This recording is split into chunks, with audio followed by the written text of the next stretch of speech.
Ladies and gentlemen, welcome to Chanel Jasmine, the best novel Chanel for romantic stories.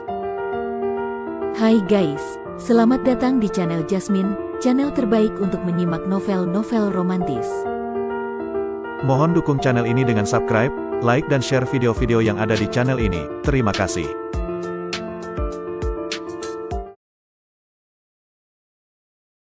Perintah Kaisar Naga bab 4652, 4653, 4654. Bukankah kau bilang akan memberiku kesempatan untuk tetap utuh? Mengapa sekarang malah memohon padaku? Dev menatap Qian Yue dan berbicara. Tuan Chen, waktu itu saya hanya berbicara omong kosong, asal bicara saja. Mohon jangan ambil hati. Atas nama kita sama-sama kultivator dari ras manusia, tolong beri saya kesempatan kali ini. Dalam hatinya, Qian Yue merasa sangat menyesal. Ia tidak menyangka bahwa Dev memiliki kekuatan sehebat itu, dan situasi akan berkembang sejauh ini. Qian Yue, aku telah memberimu kesempatan dan pilihan sebelumnya. Sayangnya, kau memilih jalan yang salah. Dalam hidup, tidak semua kesalahan dapat ditebus, ujar Dev sambil menggelengkan kepala. Jika dulu kau tidak berpihak pada klan Qiu, pencapaianmu di masa depan pasti tidak terbatas. Aku bahkan bersedia memberimu peluang besar. Sayang sekali, sungguh disayangkan. Dev menghela napas, kecewa. Tuan Chen, saya salah. Tolong ampuni saya mohon. Namun, sebelum Qian Yue selesai berbicara, suara itu tiba-tiba terhenti. Dev mengangkat telapak tangannya dan menepuk kepala Qian Yue. Seketika, kepala Qian Yue pecah, dan ia tewas seketika, tanpa ada kesempatan untuk bangkit lagi. Di sisi lain, Qiu Tu dan Master Luan, yang menyaksikan pemandangan ini, gemetar ketakutan. Kini Qian Yue sudah mati, dan berikutnya jelas adalah giliran mereka. Terutama bagi Master Luan, yang sebenarnya tidak memiliki permusuhan pribadi dengan Dev. Ia hanya bertindak atas perintah Qiu Tu, sehingga terlibat dalam pertarungan melawan Dev. Kini, dengan luka berat di tubuhnya, ia hanya bisa menunggu ajal. Saat mata Dev beralih kepadanya, Master Luan segera berlutut dan memohon dengan penuh ketakutan. Saudara, kita tidak memiliki dendam apapun. Aku hanya termakan hasutan Qiu Tu hingga menyerangmu. Jika kau bersedia mengampuni hidupku, aku akan menyerahkan semua harta yang kumiliki. Aku tahu kemampuanmu dalam seni formasi sangat hebat. Aku memiliki 4 jimat formasi dari reruntuhan kuno, yang hingga kini belum berhasil kupahami. Semua itu akan kuserahkan padamu. Demi mempertahankan nyawanya, Master Luan mengeluarkan kantong penyimpanan dengan tangan gemetar. Di dalamnya terdapat berbagai sumber daya kultivasi, dan yang paling berharga adalah 4 jimat formasi kuno yang ia temukan bertahun-tahun lalu dari reruntuhan.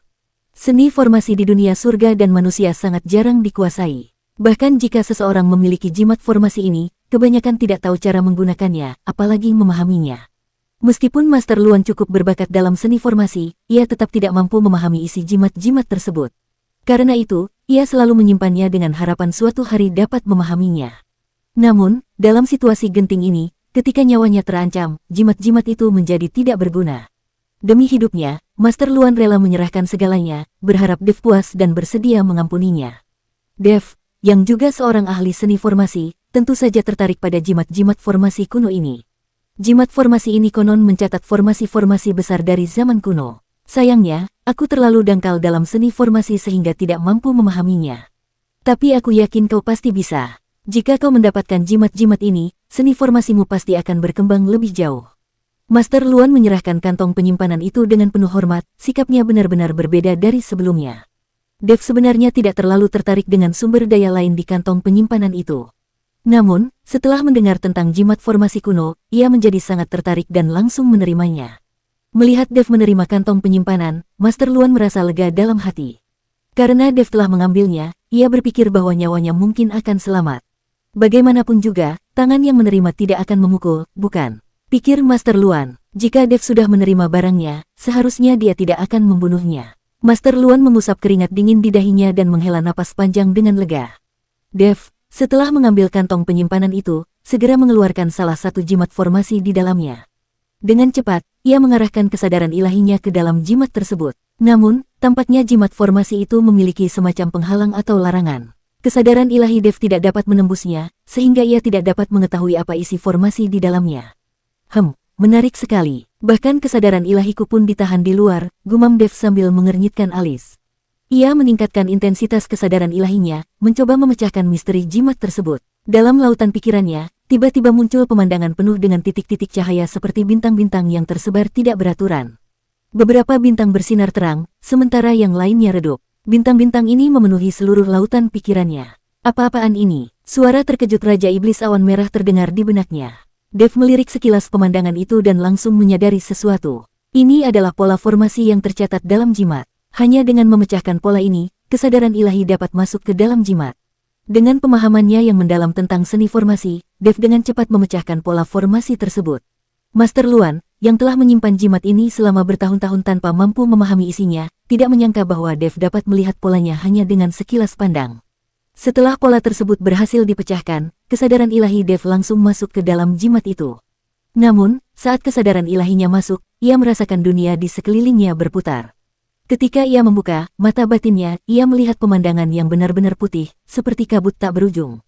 Ia tidak bisa merasakan keberadaan energi spiritual apapun, dan bahkan tanda-tanda formasi juga tak terlihat. Formasi apa ini? Mengapa aku sama sekali tidak bisa merasakannya? Dev mengerutkan alisnya dalam-dalam. Ia berusaha mencari petunjuk di dunia putih itu, mencoba menangkap jejak formasi yang ada. Seiring waktu berlalu, ia tiba-tiba merasakan sebuah kekuatan misterius bergerak dalam hatinya. Kekuatan itu tampaknya beresonansi dengan suatu hukum alam yang tersembunyi. Apakah ini formasi legendaris, formasi langit dan bumi? Dev terkejut. Ia menyadari bahwa ia mungkin telah menyentuh salah satu rahasia terbesar di dunia surga dan manusia, sebuah formasi kuno dan terlarang. Formasi langit dan bumi adalah formasi mahadahsyat yang diciptakan oleh para ahli besar di zaman kuno. Mereka menggunakan langit sebagai kain dan bintang sebagai bidak untuk menciptakan formasi ini. Tujuan formasi ini adalah memutuskan komunikasi antara dunia surga dan manusia dan dunia surgawi, sehingga para kultivator surgawi yang terjebak di dunia surga dan manusia tidak dapat kembali ke dunia asal mereka. Dev tidak tahu siapa yang menciptakan formasi ini atau apa tujuannya. Namun, ia menyadari bahwa formasi ini jelas berada pada tingkat yang jauh di atas kemampuannya saat ini. Tak heran kesadaran ilahiku sulit menembus. Formasi langit dan bumi ini bukanlah sesuatu yang bisa dipahami oleh orang biasa. Meski merasa kagum, Dev juga merasa tertantang. Ia tahu bahwa jika ia berhasil menguasai formasi ini, ia mungkin bisa menghancurkannya. Dengan demikian, para kultivator dunia surgawi yang terjebak di surga dan manusia, seperti leluhur formasi ilahi dan iblis formasi, dapat kembali ke dunia mereka yang didambakan. Setelah menghabiskan waktu lama menyelidiki, Dev akhirnya menemukan bahwa jimat formasi ini hanya mencatat sebagian kecil dari formasi langit dan bumi. Apakah keempat jimat ini harus digabungkan untuk membentuk formasi lengkap? Pikir Dev. Ia mencoba mengambil jimat lainnya, tetapi tidak peduli seberapa keras ia mencoba, ia tidak bisa membuat kesadaran ilahinya masuk ke dalam jimat kedua. Melihat jimat di tangannya, Dev merasa sedikit frustrasi tetapi akhirnya menyerah. Sudahlah, kesempatan belum datang, memaksa pun tidak ada gunanya. Dev menghela napas, lalu mengalihkan pandangannya ke Master Luan yang masih berlutut dengan wajah penuh harapan. Meski kau bertindak atas perintah Kyutu, aku mengakui usahamu dalam seni formasi. Jadi, hari ini aku akan mengampunimu. Nada suara Dev penuh dengan kewibawaan yang tidak dapat disangkal. Namun, meski nyawamu selamat, aku tidak bisa membiarkanmu pergi tanpa hukuman. Kau telah menyerangku, dan aku tidak ingin orang lain berpikir bahwa aku mudah dihadapi.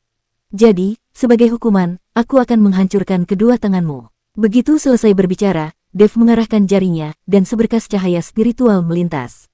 Master Luan hanya merasakan nyeri tajam di kedua lengannya, dan segera setelah itu, ia kehilangan semua rasa di sana. Ia terjatuh lemas di tanah, matanya dipenuhi rasa takut bercampur kelegaan. Ia menyadari ini adalah ganjaran atas dosanya sendiri, tetapi di saat yang sama, ia bersyukur bahwa Dev telah memberinya kesempatan untuk hidup. Meski tangannya lumpuh, selama 10 atau 20 tahun mendatang mungkin masih bisa sembuh. Namun, jika nyawanya hilang, maka semuanya akan berakhir. Terima kasih, Tuan Chen. Meski rasa sakit melanda, Master Luan merasa senang yang luar biasa. Entah dari mana ia mendapatkan keberanian, ia tiba-tiba bangkit dan berlari sejauh mungkin, takut kalau Dev berubah pikiran dan membunuhnya. Setelah Master Luan pergi, pandangan Dev beralih ke Kyutu. Tubuh Kyutu gemetar. Namun, setelah melihat bagaimana Master Luan menyerahkan hartanya dan akhirnya dibiarkan hidup, ia berpikir bahwa mungkin ia juga bisa selamat dengan cara yang sama. Meskipun sebagai putra bangsawan keluarga Kyu, ia selalu menganggap harga diri lebih penting daripada hidupnya. Situasi kali ini berbeda. Semua orang di sekitarnya sudah mati atau terluka parah. Bahkan jika ia harus berlutut dan memohon belas kasihan dari Dev, tak seorang pun akan tahu. Saat ini, memohon ampun adalah langkah paling bijaksana. Sebagaimana kata pepatah, orang bijak tahu kapan harus menunduk. Tuan Chen, selamatkan saya. Ampuni saya. Setelah memahami situasinya, Kyutu segera berlutut dan memohon ampun. Melihat Master Luan yang meskipun kehilangan kedua tangannya tetapi tetap selamat, secercah harapan tumbuh di hati Kyuto. Ia berlutut di tanah, terus-menerus membenturkan kepalanya ke lantai. Kesombongan dan kebengisannya telah lenyap, digantikan oleh rasa takut yang mendalam. Tuan Chen, saya bersedia menyerahkan semua yang saya miliki. Saya mohon, ampuni nyawa saya. Lihat, ini adalah kantong penyimpanan saya. Semua harta yang saya kumpulkan selama ini ada di dalamnya. Jika Anda tidak membunuh saya, kantong ini adalah milik Anda. Dengan tangan gemetar, Kyuto mengangkat tinggi kantong penyimpanannya, seolah-olah itu adalah harapan terakhirnya untuk bertahan hidup. Namun, Dev hanya menatapnya dingin tanpa sedikit pun rasa kasihan. Dengan suara rendah dan tegas, Dev berkata, Kyuto, kau pikir hartamu bisa menyelamatkan nyawamu? Mendengar ini, Kyuto tampak bingung. Ia berpikir bahwa Dev akan menerima barangnya seperti yang dilakukan pada Master Luan. Namun, kata-kata Dev berikutnya membuatnya seolah jatuh ke dalam jurang es. Kenapa tidak bisa? Tanya Kyuto dengan bingung. Dev tersenyum dingin, karena jika aku membunuhmu, semua harta itu tetap akan menjadi milikku. Nada Dev penuh ejekan. Wajah Kyuto langsung pucat. Pasti, ia tidak percaya apa yang baru saja didengarnya. Ia juga tidak percaya bahwa Dev akan sekejam itu. Biasanya, memberikan harta untuk menukar nyawa adalah hal yang lumrah. Tetapi Dev tidak mengikuti aturan ini. Kyuto mencoba memohon lagi. Ia membuka mulutnya, tetapi tidak ada suara yang keluar. Saat itu, tubuh Dev melintas seperti kilat dan tiba-tiba muncul di depan Kyuto. Sebuah pukulan telak melayang, penuh dengan angin tajam dan niat membunuh, langsung mengarah ke bagian vital Kyuto. Aku hanya ingin kau tahu bahwa aku adalah seseorang yang tidak boleh kau ganggu. Keluarga Kyumu di mataku, hanyalah omong kosong belaka. Suara Dev terdengar di telinga Kyuto, seperti vonis kematian dari malaikat pencabut nyawa. Kyuto merasakan kekuatan besar yang menyelimutinya. Ia berusaha menghindar, tetapi sudah terlambat. Pukulan itu, seperti gunung yang runtuh, menghantam dadanya dengan keras.